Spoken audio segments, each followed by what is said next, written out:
Why is marketing so damn hard, even for coaches or facilitators who are really good at what they do? I'm Riley, this is Ped, and we've spent over 30 years and $100,000 building six-figure businesses. And today we're sharing some real life examples to answer that question and help you get more visibility. So let's dig in. Welcome to Change Champions. Yeah, this conversation is going to be an interesting one because I know that it's not a strategy problem. It's that gut punch moment where you feel invisible, even though you know you are good at what you do. And so we're going to unpack that today. Totally. Yeah. And I will never forget, I'm just jumping right in here. The moment that I realized how true that was, it was with is that technically my second business? So I'd started my first business. I was really struggling with my first business and I was trying to figure things out. And I saw this TED talk and long story short, reached out to this TEDx speaker who had over a million views. So I wasn't even sure I'd be able to get in touch with him. And I offered to do some work for him. And eventually he said, "Hey, that sounds great. I'd like you to do more of this work and I'd like to pay you more for it." I was like, "Oh, okay. This has nothing to do with my master's degree, with my background, with my original business. I was sports psycho, like completely unrelated." He said, "This is operations consulting and I would like you to be my king of the ops." And I was like, I Love that thought title. operations was like logistics and supply chain. I had no idea. I really didn't know that this was a skill set that was in demand. I didn't know anything about it. And so for me, this was like my first really like what I call mirror moment where you really need this. And I use this analogy so often with our clients, Ped, which is like the rock climbing analogy. Mm. So for those who haven't heard it before, if you've ever gone rock climbing, you go up on a wall and eventually you get to a spot on, it's bound to happen where you feel stuck and you're like, I can't go anywhere. Meanwhile, down below, people are just yelling up at you and they're like, "Hey, just put your left foot over there or your right hand here." And it's it's honestly not that they're more expert or like better in this analogy at climbing, but in real life it might be at coaching or at business or whatever your thing is. Uh, Sometimes they just have better perspective, and that's literally all it is. But that's where that mirror really matters, and getting outside of yourself, Yeah. outside of your own head.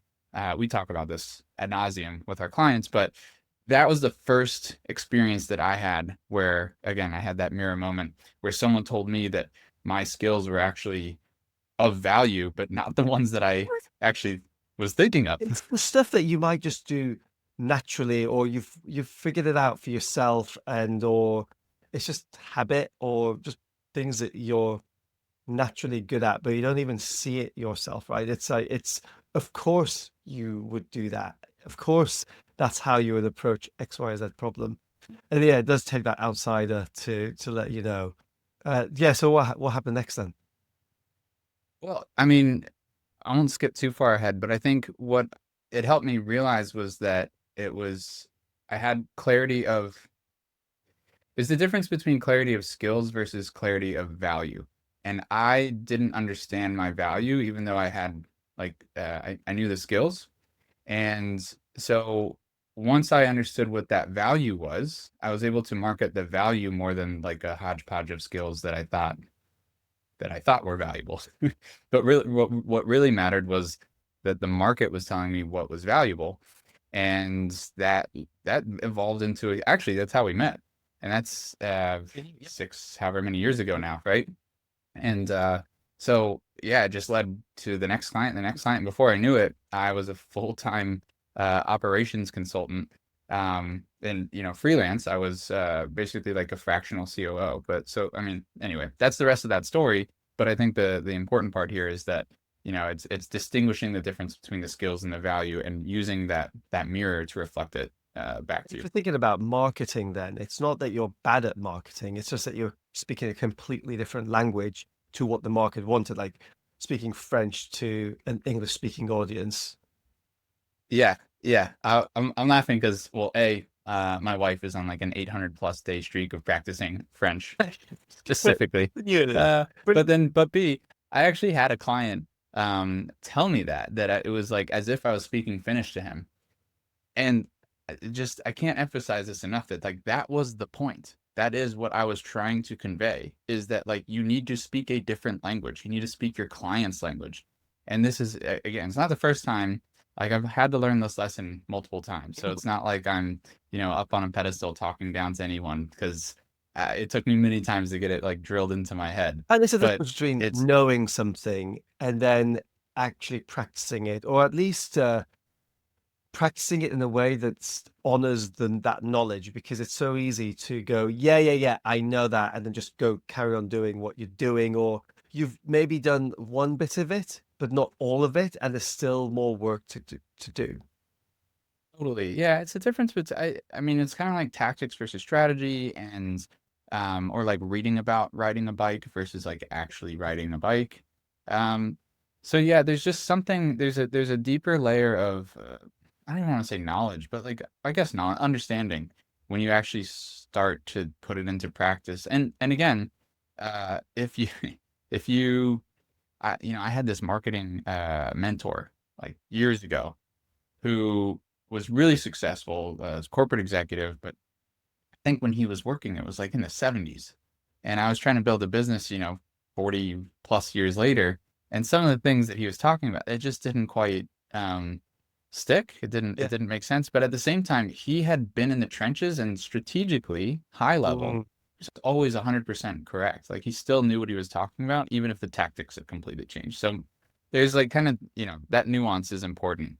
Um, but actually, speaking of those uh, tactics and Yeah. nuances, maybe we can get into those a little bit, because I think what's ironic here is when people say that they know the tactics or they understand the strat, they're like, I get it, I've been there, I've done that, I'm doing all the right things, like I'm posting consistently on my platform of choice, or my message is so polished, I've paid a professional copywriter to get the words like perfectly Yeah. wordsmith and it fits into this like beautiful visual on my beautiful website. And I've hired designers to design that too. And yet you can still feel so invisible. Like it didn't do the trick. Right. Yeah, it's like having a recipe, but without knowing what you're ultimately trying to cook in the end of it. You might follow those steps, but you might not be following it in a way that is coherent with the outcome that you want. And it's because you probably don't have the right ingredients. You might be inadvertently substituting the ingredients for something that's going to give you a totally different uh, outcome, totally different dish at the end of it, right? So I this is where my metaphor is going to completely fall apart. But you using cumin and paprika when you're trying to make something French, I don't know, like it's like completely the wrong flavor profile. But in a way, I see this when we speak to coaches and consultants, but even some of our clients when we start working with them, will say things like, "Look, I'm posting consistently on LinkedIn. I'm committing to doing 2 to 3 posts each week, whilst at the same time working towards getting clarity around who their client really is and what it is that they want to offer them." Now, those two things can seem like you can do it in parallel, but actually, when we're talking about ingredients of what you're going to put in your post, the tactics of posting, without the clarity around who your client is, what problems they've got, what they're trying to achieve, then what's your content going to be about? Because it could just be like throwing, he's just continuing the food metaphor, throwing spaghetti on the wall, right? It's like some of them will Yeah. stick, Yeah. so a lot of it won't. And I think that's where marketing can feel really just like a bit of a slog, probably, because you're doing a lot of effort. I know that when I started post writing on LinkedIn, it would take me half a day to write a post. And if I don't know what I'm really trying uh, to say and to who or whom, probably going to get that grammatically wrong, then it's not gonna you're not gonna make that message stick better. Doesn't matter what Yeah. It's not gonna great land. tactic you've got, right? Yeah. Yeah. It's oh gosh, there's so many things coming up. I want to keep this concise though, for our listeners and spare them from a Riley ramble. It's it's really important though, because it's it it's about effort and leverage and ROI, if you're, it's kind of like, to use another metaphor here, um, I started thinking of this like literally probably in the last week. I started thinking of it as flashlight marketing versus headlight marketing. Go for it. So, Yeah. okay, either way, like you're putting in the same amount of effort, right? And that's how you see like, the Warren Buffetts of the world, the multi just use an extreme example. The multimillionaires, they're not putting in 40-hour days. It doesn't exist, like it's, you can only work so hard. Yeah. There's a clear limit on that. And so if you're putting in the most you can, whatever number of hours or energy or effort that looks like, it's really important that it's going into the correct things and in the correct direction in front of the right audience, right? And it's like we need to have all of these pieces in place. Something else I talk about quite often is like if you're trying to move forward and you're using a car, you're building a car, you can have the best engine in the world and like the sexiest interior and whatever else makes a car sexy, because I'm not a car guy. But if you're missing one wheel, it's just gonna be such an uphill battle to get that car to go and move forward. It's just, you're scraping and sparking. So in order to like get the most back to the lights, right? Like you're shining your light no matter what. If you are clear about who you are and what you do, sounds great in theory, but that's like shining a flashlight in someone's face. I don't know if you've ever been like pulled over and you get like the cop that puts the light in your face and you're like blinded Yeah, by the the light. movie. Versus a headlight is you're not shining it right at them saying, "Hey, listen to me, look at what I do." You're shining it forward for them. So it's the difference between shining your light at them versus for them. Love that. And you're painting the picture about what, again, skill versus value, what we were talking about, right? It's not about your skills. It's about what makes them valuable for them. And you're shining the light forward. And it's just subtle. It's almost like you could call it a mindset shift, perspective shift, but then it does change the tactics as well, and like how you show up, what your messaging looks like, and all those things are predicated on what you were saying as well, which is the whom or the who, Yeah. the avatar, the ICA, the ICP, whatever you want to call it, your niche, your audience. It's about them. It's not about you. Like that's a really important distinction, and so many people fall into that trap, mistaking that, and then you just become part of the The noise, noise, yeah, if and that makes that's the sense. Yeah. invisibility piece as well, right? Because then you're just saying, look at me," with all the other people that are saying, look at me." So you just get drowned out with the "look at me" versus the yeah. I love the flashlight versus headlamp metaphor. But yeah, cool. So So what does you that would mean then? think, well, you would think that I've learned this lesson, but no. Years later, in fact, um, I think it was 5 years later, after that first mirror moment story, I still had to relearn this lesson. And I was that operations consulting business had evolved all the way into me taking a full-time role as a chief operating officer for a startup. I dissolved like 90% of my business. I kept like a handful of clients to make room and capacity for this role. Did that for a few years. I was leaving the role and was very much a deer in the headlights, thinking, "What's next? I don't know what I'm doing." And it was this weird, moment. Like I'd been helping other people build their businesses for years, and yet I had no idea what my next step was in my own business. And so I called up my old friend, the TEDx speaker, uh, and I said, "What should I do?" And he said, "Well, why don't you ask the market? Why don't you go talk to people?" Which was the same thing he did. Like it's the same mirror moment, but I just, for whatever reason, dense in the head. It took me way too many years. That's why we're hoping that people who are listening to this, it does not take you as many years or as many hours, as many dollars or mistakes. And so that's what I did. And within probably about 90 days, I spoke to nearly 50 different individuals across the market. Like I just went all in on having these conversations. Those conversations were not about selling, they were about listening. And that is what turned into my first pilot program and my first dozen clients for that program, which then evolved into an accelerator program, which then evolved into our partnership. And it just kept evolving. And, to like circle back here, I mean, it's actually the same process that we now teach inside of network and sell. And it's just, it, I've it's been tried and true. Like I've just we and as you know, we do it over and over. It's the same process. We just keep rinse, repeat. And I don't know why people don't do this. I don't know why I don't talk to talk to their market, talk to people, Weird thing, but talk to your customers. the weird thing about this as well is, let's imagine we got rid of social media completely, Sure. right? Or Yeah. imagine going Crazy, back crazy world. 15, 20 years ago. How did people do this? They went and talked to people. Like the idea, or like those you put adverts in newspapers or like billboards or whatever, right? But this concept of going and speaking to people and figuring out what they need, what they want, etc. It is how people did sales and marketing before social media. And one of the things that I'm seeing much more of a trend towards, especially with AI, just churning out so much AI content junk out there, is that there's going to be, we're seeing it ourselves, that a shift from content creation to conversation creation. That's not to say that content doesn't have a place. I mean, look at us. We've got a podcast, right?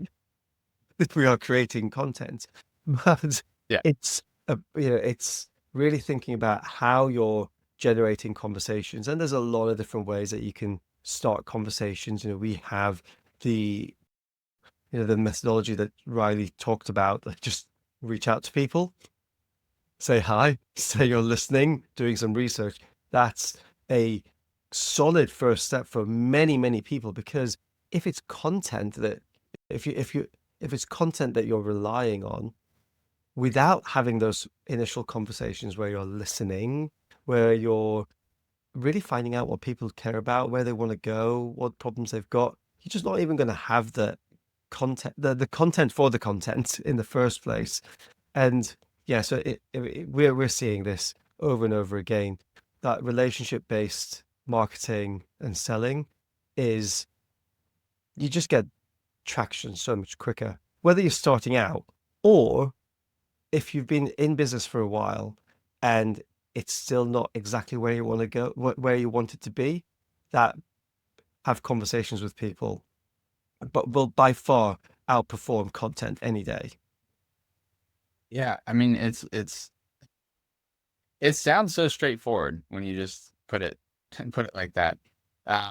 But and what we've also found is that coaches, consultant, like I mean, we work with service-based businesses, right? So anyone that I've met in that space, facilitators, trainers, like those kinds of businesses they're pretty human-centric to begin with. Mm, So leaning into a human-centered, relationship-driven approach makes a lot of sense. And it's how, in different ways, shapes and forms, like it's how you and I both built our businesses um, before we ever turned it into a framework or like analyzed it or like it was just something we kind of naturally had leaned into. And yet, at least, in my experience working, with our clients with this approach, there's so many different sticking points that people just either they overthink or they get overwhelmed. And it's just again, it comes back to that perspective. It's helpful to have the outside perspective and that mirror moment. But it's I think the most important point is that it helps you. Not only is it more effective because it's human driven, human centric, but it also keeps you from wasting time guessing. yeah. And this is where you can go to a copywriting expert and a marketing guru, and they'll tell you the exact messaging and the ad and the ad spend and demographics and targeting and all these things, to have the perfect campaign or content campaign or strategy. And yet it's all a guess. It truly is all a guess. Even when you have an expert in a specific market, a specific niche, let alone like, is that your niche? Is that your market? Uh, when you have that expert, it's based on past data. So unless someone's constantly looking at this data or you are constantly looking at the data, it's always going to be dated. And so that's what's brilliant about this approach is that you're always pulling in fresh, like you are always up to date on the market. You are always staying in the driver's seat for your own business. And it's like, it just becomes a no brainer. It's like, why wouldn't you just do this forever? And we did this again though. This is we're telling you Yeah. all this because we Riley talked about, you just talked about how you went back to basics when you were trying to figure out your next step after leaving your COO role, and so you got a whole bunch of insights. And I'd gone through a very similar process. We smushed our programs together and ran that for a while, and then and this summer gone, like, I think we need to look at this again, and we did that, and we created the second product. Yeah. Yeah. And it's also very human and tied to real, actual data points. This is and when I say data, I mean this is qualitative research that can then be quantized. Is that the right way to say that word? And without geeking out about all that's it. If you ever want to geek out about us, sign up for our newsletter and reply to any of the any of the emails. We always see the emails and we always reply. Uh, but in terms of wrapping up this episode and making sure we're focused on the right things here, I want to make sure these points are landing for our listeners. So number one, I think it's the human elements, the human nuance. It is especially in this AI crazy world that Yeah. we're living in. The other though is more about the shift into the strategic shift of like you don't need to have all the answers. Um, Go get them from your market.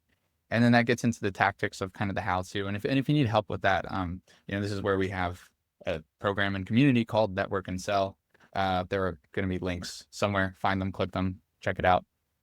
We right now have a free trial, so you can. There's no, zero risk to you, Check it out. Yeah. but it's really about that the language, right? So that's you're probably not actually marketing is probably not as hard as you think it is. It's probably just that you're speaking the wrong language or showing up in the wrong places. And if we can just tweak or twist these few little things to enhance your messaging or make sure that you're shining your light in the right direction Yeah. instead of Love it. blinding I love that. people, Honestly, we need to use that then more. yeah, we'll start using more. But yeah, then that's really all there is to it. It makes a huge difference. Yeah, well, look, I think it's not the whole visibility thing that we've been talking about is it's not about being louder at all. It really seems like it's about being clearer, getting that language of your clients so that you can just shine it back towards them for them to look ahead, and really being there so that they can really feel that you get them, and that's really what changes everything when it comes to marketing. I'm laughing because I'm just picturing if you're trying to be louder with your marketing or just blast more volume, that's turning your flashlight into like a floodlight. And now they're just like permanently blind and they will never look in your direction again. which is Okay. which is probably what happens when someone pitch slaps you in the DMs, But, right? And you're like, oh, I don't want to deal with this because high volume. Anyway, that's probably content for another topic for another day, another episode. But yeah, so if this conversation hits home for you, like I said, we have links, find them, click them. And specifically Network and Sell is where we help people exactly with this approach we're talking about today to turn conversations into clarity and clarity into clients. well, look, thanks for hanging out with us on the Change Champions podcast. We will see you next time.